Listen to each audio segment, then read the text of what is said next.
Lors d'un précédent épisode, nous avons vu que, d'après le modèle de la process communication, il existe 6 types de personnalités.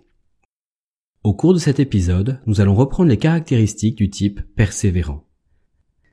C'est un type de personnalité qui cherche à être reconnu pour ses valeurs et ses opinions. Comme le travaillomane, il cherche également à être reconnu pour la qualité de son travail. Rechercher à remplir ce besoin donne généralement des gens engagés, observateurs et consciencieux.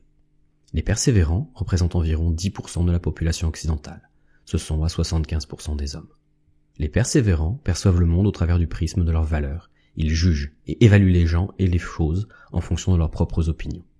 Quand il s'agit d'exprimer leurs sentiments, ils sont plutôt réservés. Ils jugent cette expression inappropriée dans un cadre professionnel, mais cachent souvent une grande sensibilité intérieure. Le grand drame de nombreux persévérants est ainsi de se considérer comme sensibles et humanistes, mais d'avoir leur entourage qui les considère comme durs, voire comme des machines peu humaines. Les persévérants ont généralement un style classique, voire traditionnel, mais toujours adapté à leur environnement. Les persévérants sont nombreux à des postes de responsabilité, que ce soit en entreprise, en politique, dans les affaires sociales ou en religion.